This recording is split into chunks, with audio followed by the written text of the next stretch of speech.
Now there it is. It should be recording now. Oh, Alicia, can you put the agenda on for Barbara? Sure.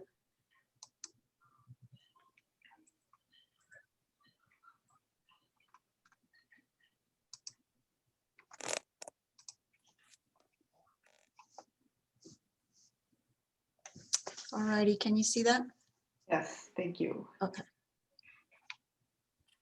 Okay, now shall I call the meeting to order? Are you recording? Yes. Okay. I'm calling this meeting to order. The roll call, let's see, I need to go back up. So I will call roll call. Quick, just really quick to also, like I had mentioned, we are trying to go through what the process of the city in alignment with them.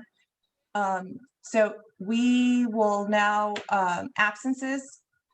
There's a way of I'm sorry, of what's the word I'm looking for excusing absences. So Diana and Victoria made it, but Barbara is not able to make it, but she did send a message. So you would be asked if you were going to excuse it or not excuse it. You mean Blanca? But yeah, Barbara's here. Oh, sorry, Barbara. That's So I okay. was like, wait a minute. So, okay. So let me call roll call. Baltasar. Muñoz. Here. Martinez. Here. No, I'm sorry, that's Medrano Martinez. Oh, That's Providence. Providence. Brown. I'm here. Can you hear me? Yes. All right. I'm online. Pañales. Here. Corrigan. Here. Here. And then we would now we would ask to excuse or unexcuse. I did not hear a response from Medrano, and but Baltasar did send an email. So we need a motion. Yeah, motion to. I make a motion that the people who responded that they weren't going to be able to make it should be excused. I second. Will be allowed to, if they do attend the next meeting, they will be allowed to request to get their absence excused if they have an excuse. Just to, like I said, and this is something new, so I'm sorry, bear with me. So if you could help me understand, what's the difference between an excused and an unexcused absence? What does that mean? You know?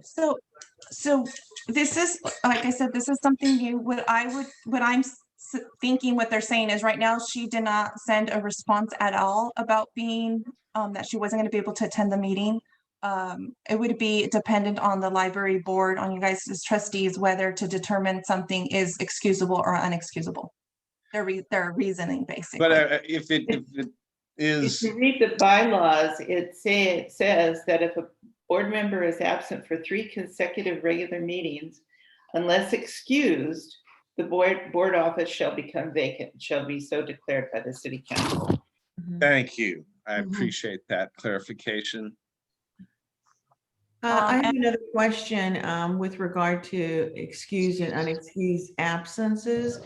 What constitutes an excused absence as opposed to an unexcused absence? Is it merely because they didn't call in?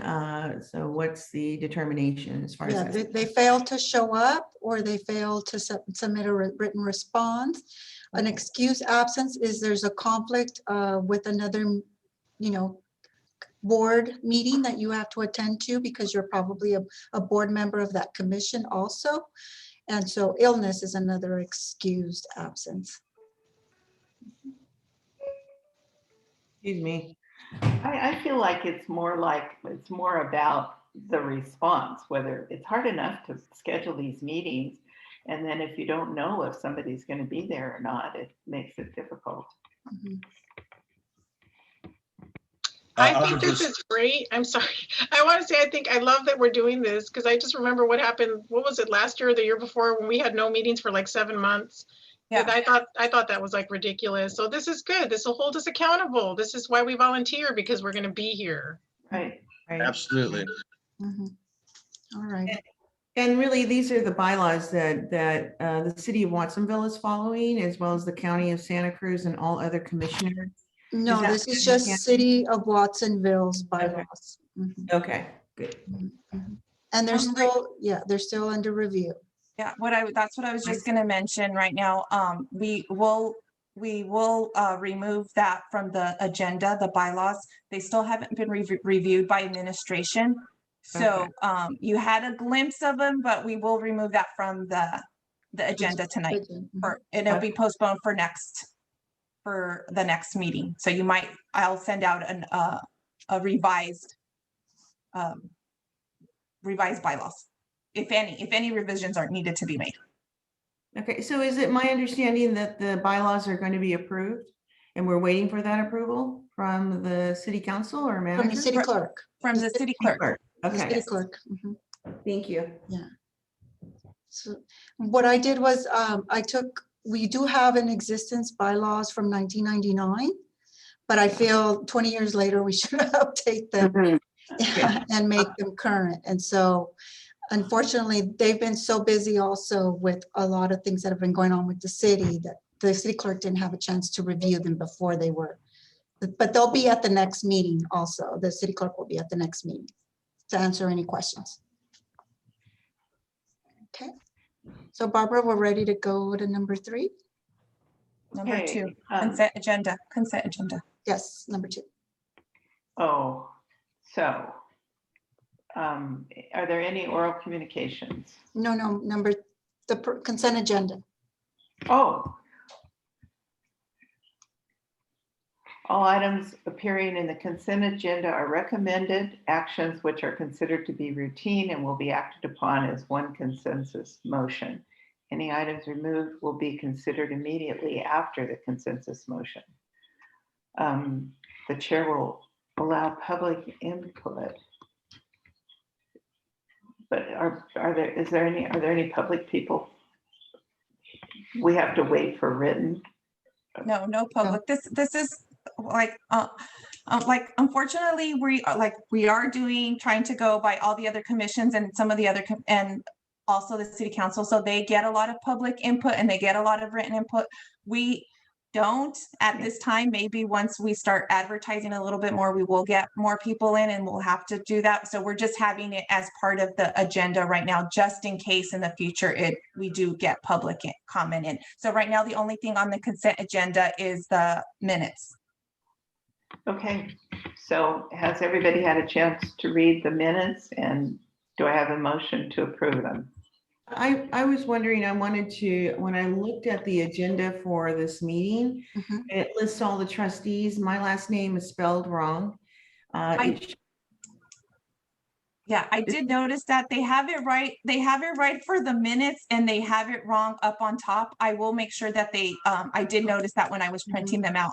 So just to Okay. let you know, the one I posted outside of the city hall, I did change it and put the Enye under, and so I will make sure the city clerk changes it. Liz, the other thing is that it should end with a Z and not an S, that's all. Oh, okay. Okay, My I last- do, like I said, they have it right in some parts and in other parts Yeah, they they don't, did. They but I did. will make sure he changes it. Okay, thank you.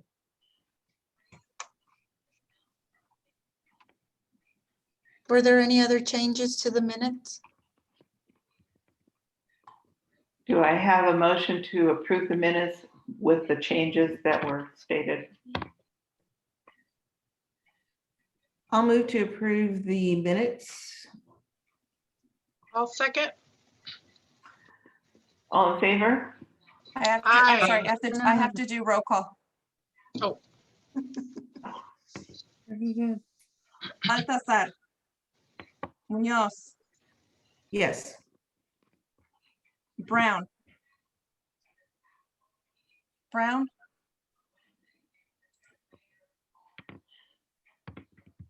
Did we lose Brown? He says it's still on there. I'm here. Do you approve the minutes? Yes. And I see Providence on Medrano. We're doing the minutes.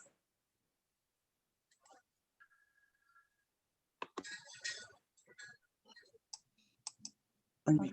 Oh, sorry, I didn't realize that you guys couldn't hear me. Approve. There was a motion to approve the minutes. I approve them.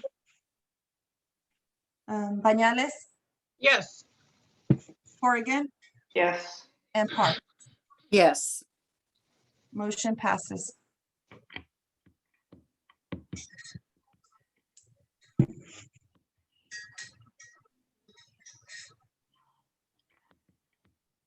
Okay. Do we have any oral communications? I do. There's one 4.8, Barbara, and then we'll go to Bañales.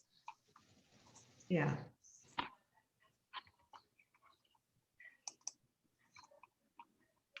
Point what? It's Munoz. She's got something on for oral communications, seeds outreach. But I thought that number 4 is presentations and oral communications, and this is set aside for the general public. Isn't that It's also my for the, understanding? it's also for the Board of Trustees. What? Okay, I thought Board of Trustees was 4.8. Yeah, that's where we're at. Okay, so we're doing the entire thing. Okay, Yeah, great. so 4.8 is oral communications from the public and Okay. trustees. So we don't have right now the public, and you had sent the information for the seeds. So if you wanted to just briefly go over. Thank you for making us wade through all of this. I know that it's a new process, but I just want to be clear about what we're doing and when. So I was talking to a colleague of mine, Maria Cardenas, and she works for Santa Cruz Community Ventures, and they are a financial institution that has a program called Seeds, and they're really looking at how to support the entire family and newborns. And this particular program, what it actually does is it's based on research that children whose parents have a small bank account and are informed about the importance of continuing education, whether that education is through a 4-year college or vocational education, that their children are more likely to aspire to go to college. And so through funding that they had acquired, they are opening automatic free accounts for all children who are born, who are low income, in the sum of $50. And it's an interesting concept because it looks at the entire family and the child itself in setting goals for their children, and also setting educational goals and understanding about how important education is in the life of young children and children in general, but also how the educational field supports the entire family. And so I just thought this was a wonderful concept. It's something that I'm going to be sharing at the First 5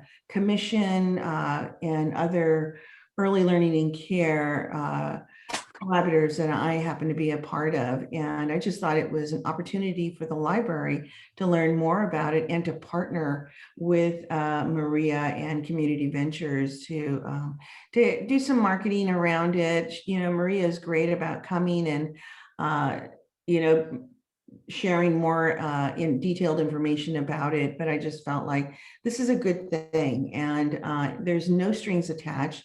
It's an account that is solely set up for the children. Parents don't have access to it, and as they go through certain milestones, whether it is getting their immunizations or so forth, she's going to try to link that in with pediatricians to add funding to the bank accounts so that it does grow over time.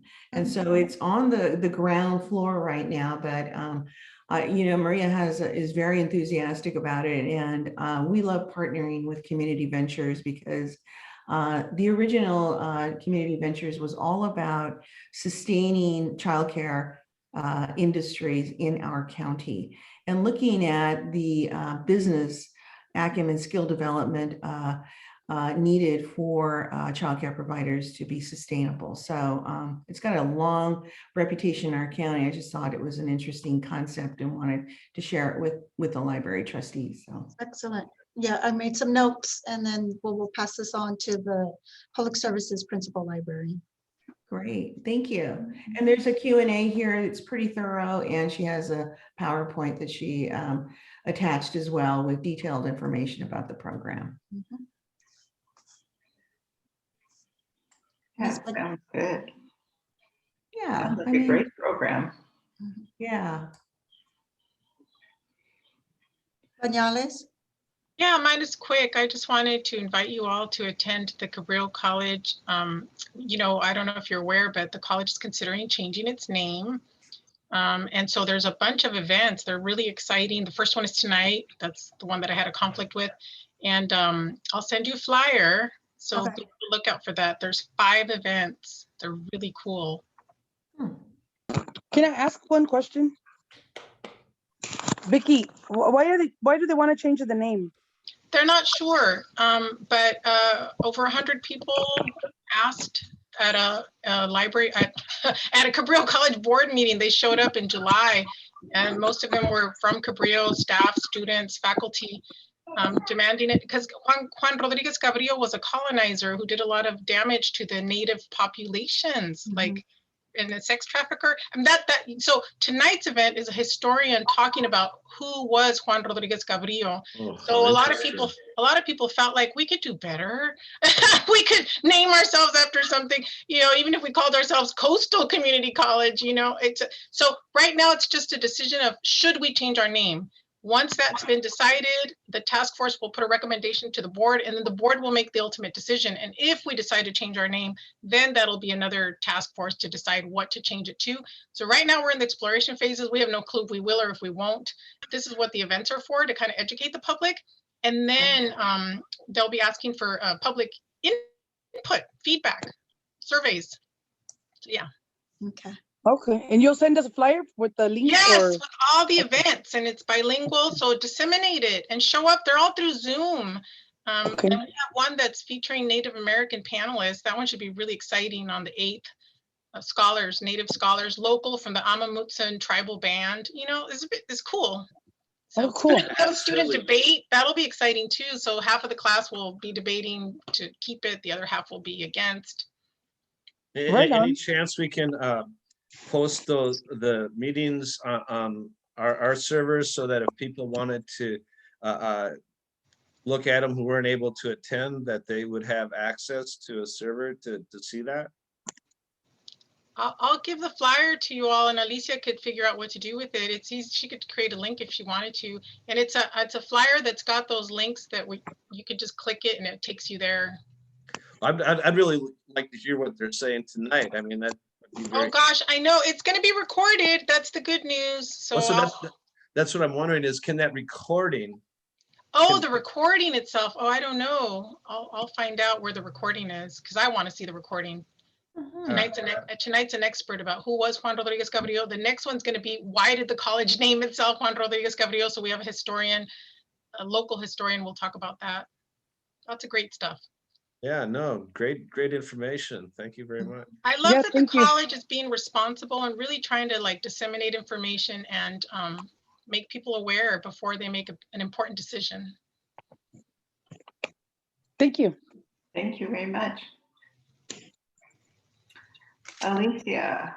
Okay, so oral communications from me.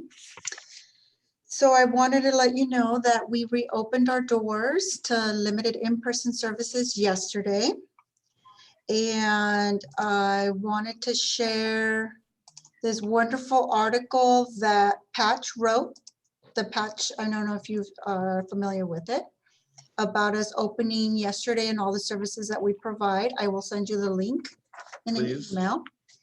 And so we're really excited. Both Watonka and Alex, who are here in this meeting, have put a lot of effort in ensuring that not only the public, but the staff feel safe and welcoming. And so we've had quite a few individuals come in already yesterday, and we're super excited because they get to browse the new book selections, kids' books, Women's History Month book display, and a lot of our DVD collections, and also our playaway and audiovisual.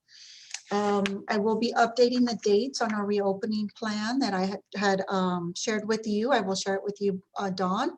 And in regards to new dates, I'm going to budget. We're looking at staffing levels and staffing costs for reopening Freedom, and also what times we are planning to open. So more to come on that at our next meeting. That hasn't been finalized. In regards to our strategic work plan update, we have been doing quite a lot to fulfill goal 1 in providing teen self-care kits that offer stress. This month's is stress ball, how to make a stress ball. And also we provide information to the other local resources for mental health, for guidance, and so also to help those individuals during these times. And then we're also doing Fun on the Run kits for adults that is having to do with, we provided art pencils and drawings, and so it's one way to ease their mind and help alleviate some of the stress that we're going through right now. And then Families for our literacy department did a family literacy service night in February. And they had 9 families with 27 people altogether participate, where they read a story on Zoom, and then they provided giveaway books based on a theme, and also a craft kit. So it was really well attended. And based on goal number 2, to facilitate lifelong learning, we are gearing up to have our Biblio van go out into the community during the summer. And we're planning pop-up events in collaboration with Parks and the Rec Department. The summer reading program theme this year is called Reading Colors Your World. And so we will have more. The librarians are currently planning all the events and programming for the summer based on colors for every week. And then we also had a really great outreach event where 2 of our librarians assisted the Pajaro Valley Unified School District Family Parent Night, and we had more than 100+ participants who wanted to learn more about the library and its services in English and in Spanish. And one of the librarians commented and said that it was such a wonderful experience to have these farm worker families take time out of their busy time to attend these parenting tip nights. And so that was a really great success. And that was coordinated by Ruby Vasquez from PVUSD.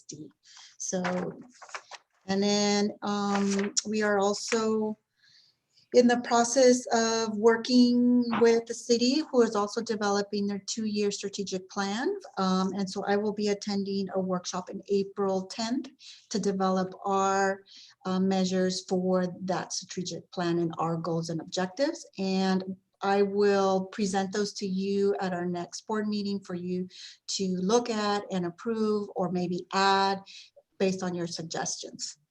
And then I also have for you guys, I emailed it to you.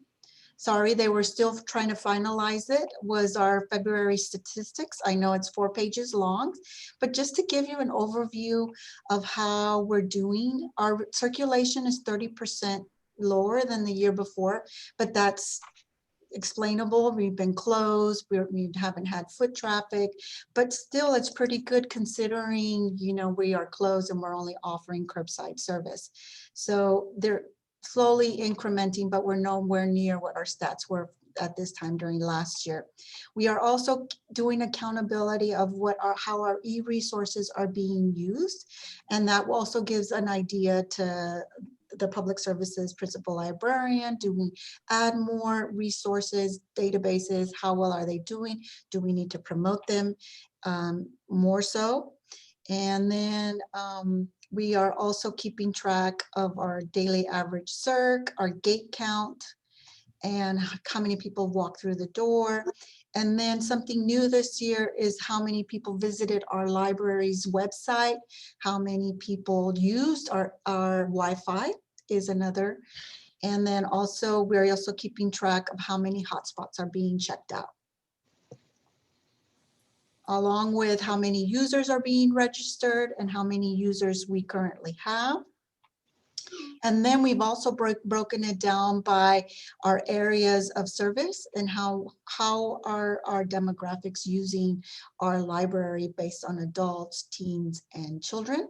So when you get a chance, I know this is a lot of info, but it's great information for you to know. And also, this is the reason why there's zeros here for last year and last year to date is because we're doing reference, how we're accounting for it a little different. We're doing drop-in, and then also via email questions, via phone, and then also, of course, our lab is currently closed, so we're not having asked as many questions. And then also via social media, how many people ask us questions through there. You will also see that our programming statistics are low, and that's because we don't have any in-person programming at the moment, but we are planning to incorporate, like I said, outdoor programming in collaboration with Parks and Rec. And then just a little bit of accounting in regards to our fees and fines. And we haven't been collecting any because, of course, we are closed. Any questions in regards to my communication? Well, it looks like, Alicia, you've been just sitting around taking naps all the time. Alicia, I have a question for you. Absolutely. The website traffic, is that down? I'm not seeing the stats in front of me, so I'm not sure if they're somewhere that I'd be looking at them. Mhm. But is that down also, or is that maintaining steady or on the rise with COVID? It's on the rise onto our websites. It's on the rise. Yeah. So in terms of participation or library interaction with the community, that's showing an increase. Absolutely. Yeah. And Also, our Wi-Fi sessions are on the rise too, meaning people park outside of our buildings and use our Wi-Fi. So. And are you able to track who's using what databases as well? Yes, that's up here, this part here, on their total e-resources circulation. This right here. E-audio, e-books, e-magazine. So we've broken it down.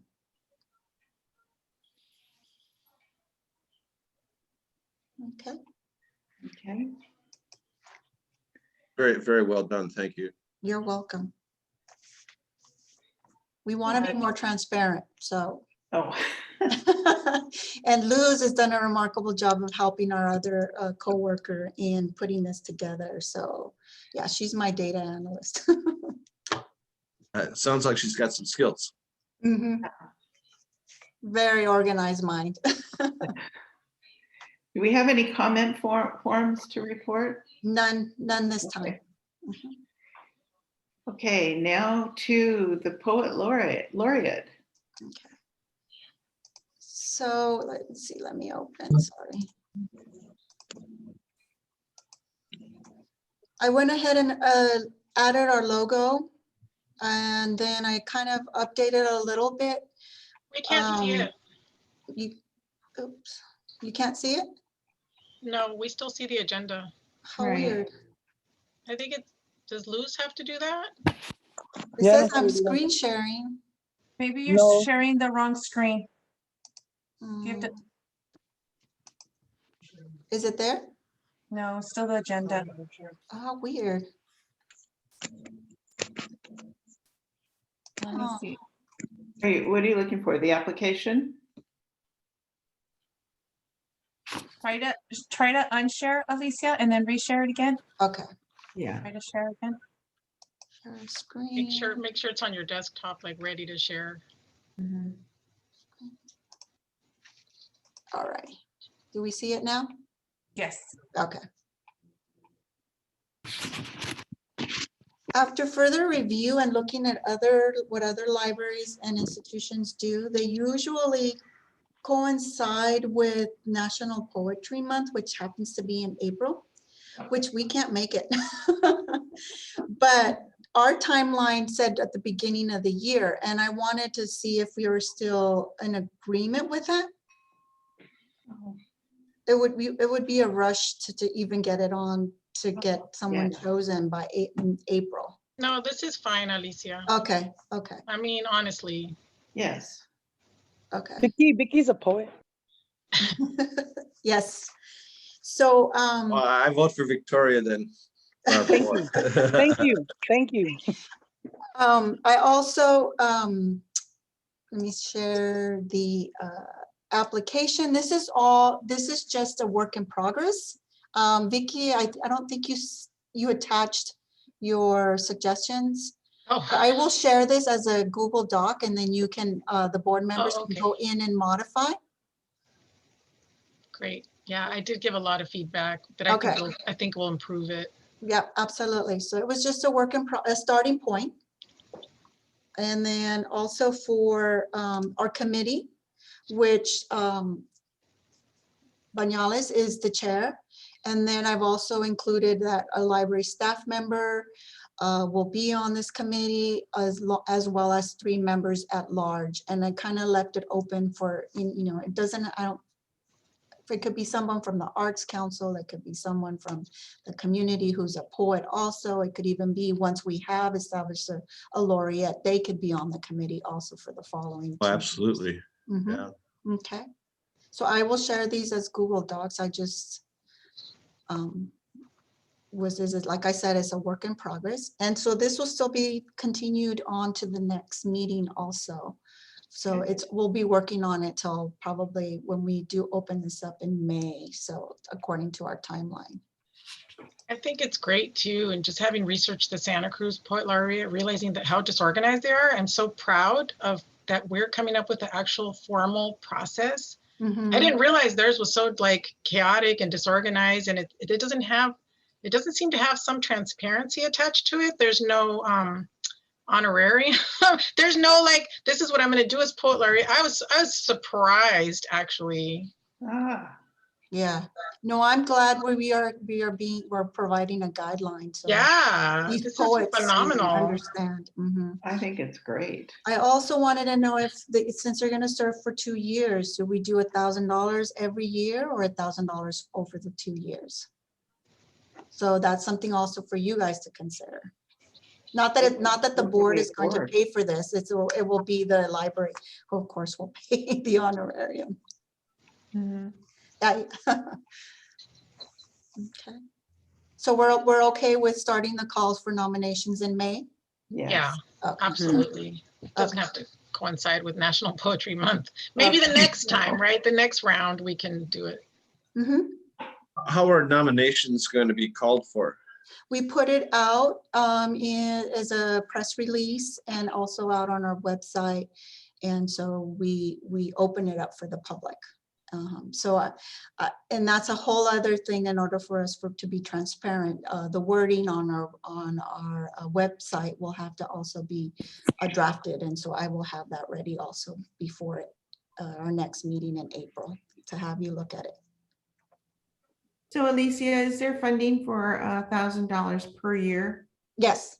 Okay. That'll be my request for is that what we want to do? Pay this gentleman or person $1,000 a year or $1,000 over the 2 years? I think 1,000 a year would be great. Okay, so I will amend that. Okay. If the library can afford to do that. Yeah. It's a proposal that I'm going to submit to the Friends of the Library. Those are due at the end of this month.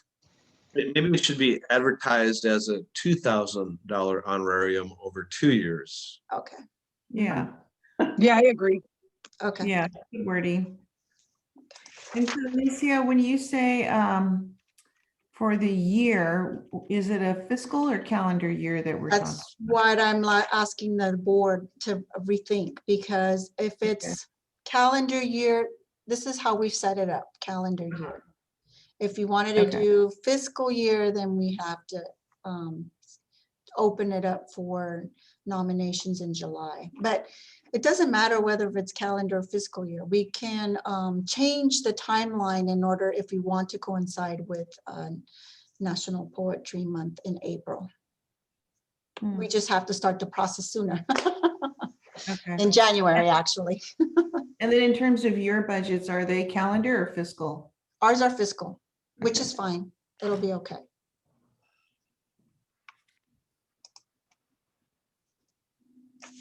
Any other questions or input? So I will share those 2 documents with you, and then please provide more comment, more feedback. And then I will be adding to it too, because I've been looking at other libraries and how they do it. And also what's really interesting is that mostly the libraries are sponsoring youth poet laureates, not really the adults, but we'll set a precedent. We'll do both. I'm so glad we're doing a good job of it. And you know, those Santa Cruzans, they all look down their noses at South County. And so if we can do something like this really better than them, that's fabulous. Absolutely. I was surprised that they don't even provide honorariums to their poet laureates, and that there's like these people who just make the decisions behind the scenes. I was like, that just does not.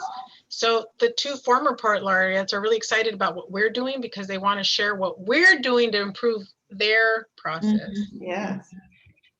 I would like to suggest adding something to the timeline. If April is National Poet Laureate Month, maybe for April of 2022, we put something on the timeline for the Poet Laureate to do some kind of recital or something like that.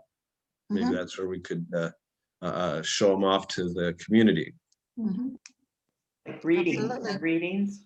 Reading, yes, thank you. And gosh, maybe we could even do an in-person thing next year. Is there any chance we could have access to the Mellow, Watsonville High for something like that? We could. We could. Okay.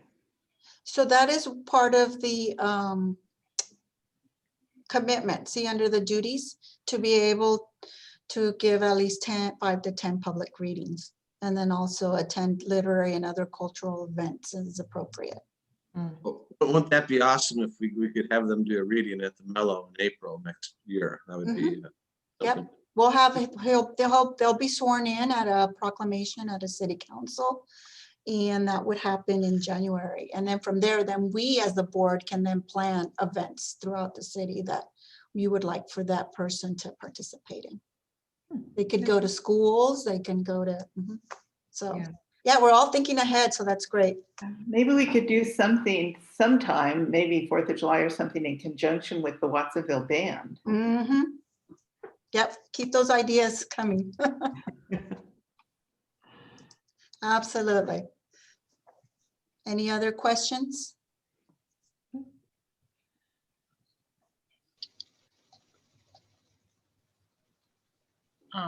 So we need a motion to have this still continue to our next meeting until.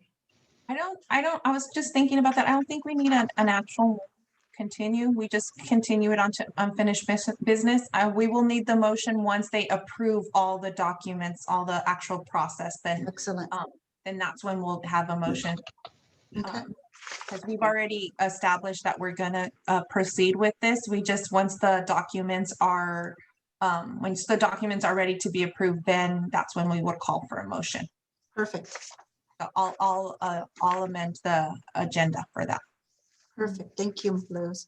Thank you. And I just sent you my edits. I don't know if you wanted to, or we could deal with it later, but if we have time, we could look at those. I don't know. Why not? We could do it later. It's already gonna, I don't want to have you stay here longer than you have to. Yeah. I also want to share your comments also with the rest of the board and have them give us feedback and also edits, if that's okay. Well, that's what I meant, to pull it up where we could all see it, but we can do it later. That's fine too.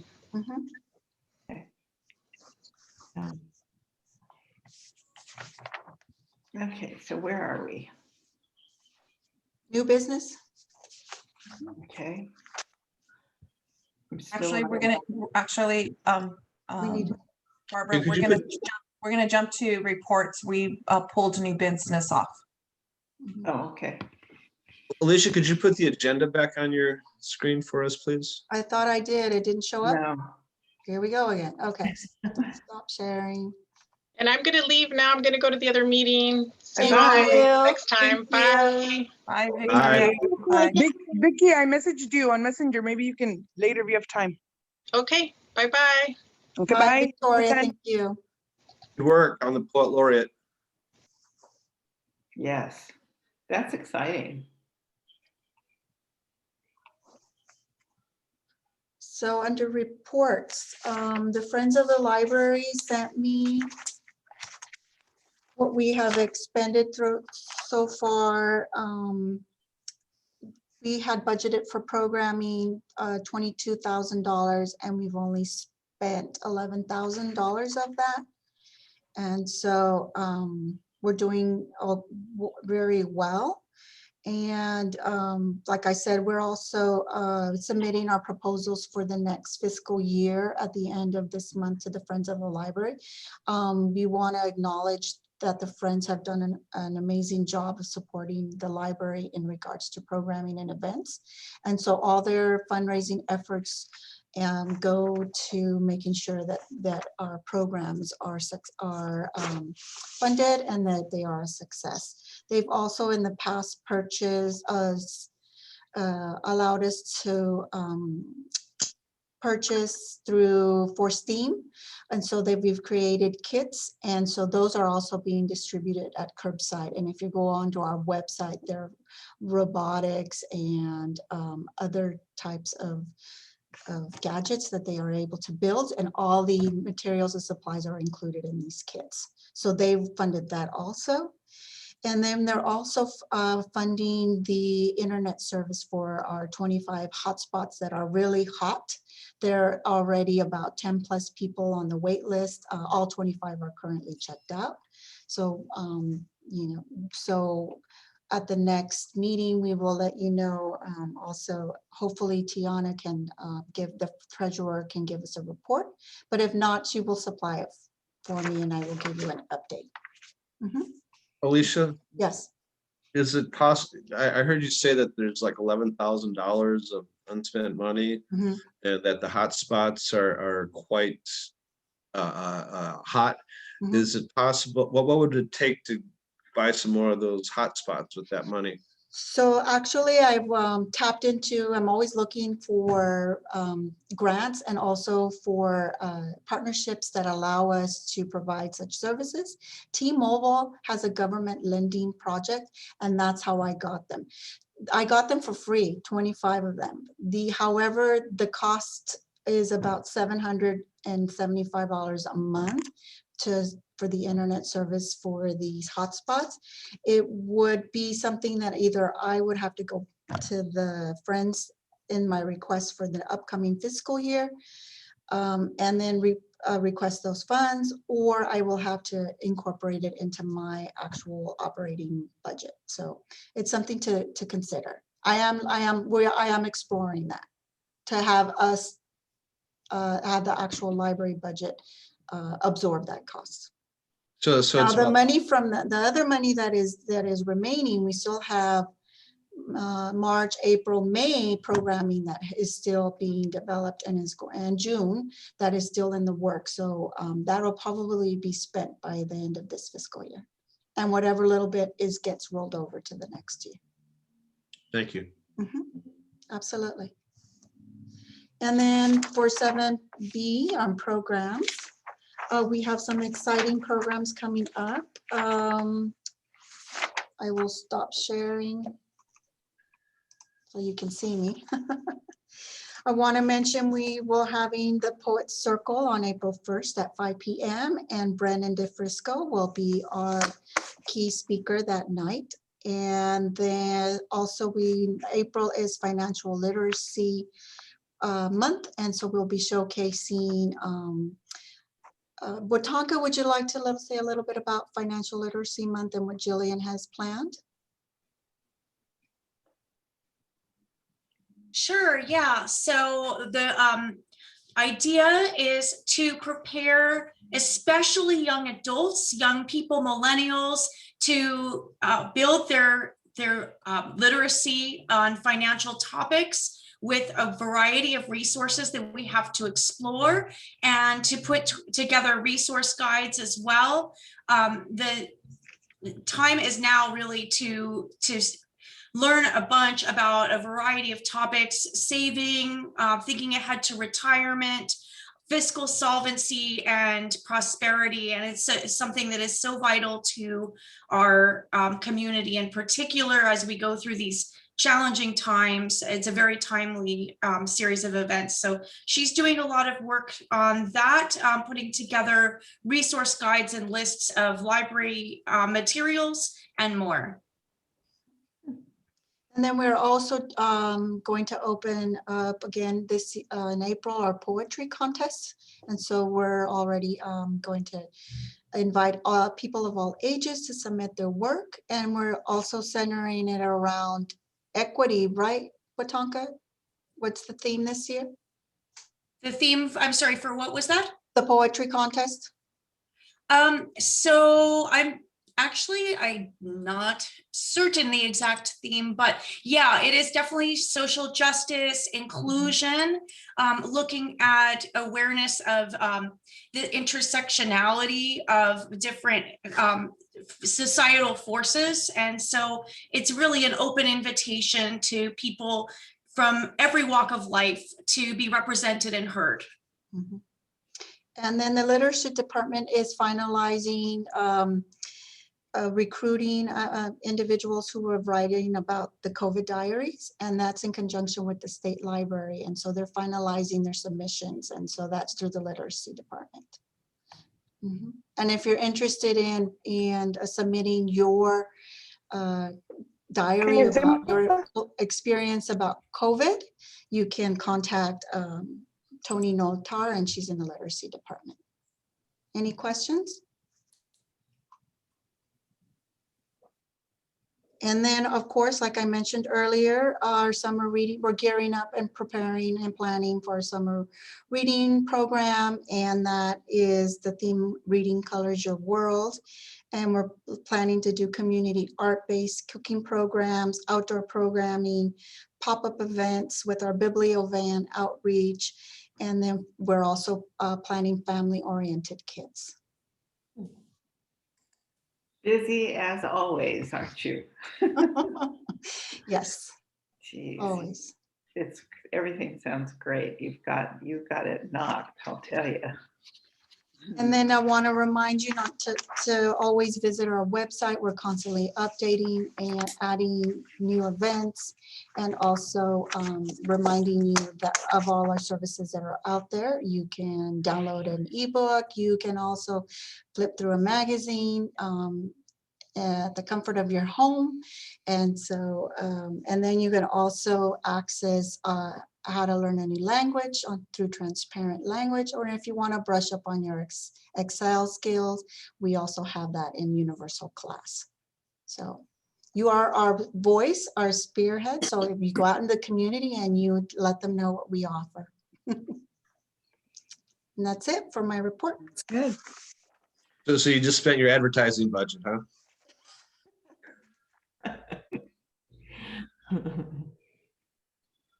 Okay, well, thank you. I think meeting's adjourned, right? I have one announcement first. Oh, okay, good. Recently, in conjunction with the County Office of Education, there was a book that was released called 2020 Hindsight, looking back on a tumultuous, excuse my pronunciation, year in Santa Cruz County. It explores 2020 with nearly 100 full-color pages that retell through photography and words Santa Cruz County's experience with COVID-19 pandemic, social justice, wildfires, democracy, and community. And this book is being used. It was actually created by Shamal Thier, and Kevin Pinchard, and they're using this book at the County Office of Education in conjunction with historical history classes. And I thought it was an excellent book. And the photography is just wonderful. So if you'd like, I can share that with you. You can buy it at the Bookshop Santa Cruz, and all proceeds go to the Fire Relief Fund of Santa Cruz County. Oh, that's great. So, Nice. yeah, I was totally impressed. We just saw it the other day, but Great. I'll send everyone I'll actually put the link in the chat. Do we have a chat, or I'll No. forward it to Alicia or Luz? Please, if you mind And then forwarding guys them. can- And then I wanted to remind you that there is on our website, let me see if I can get there. Yeah, Diana, that's one of the things we have to do is disable the chat I don't know why, but it's in alignment with the city council.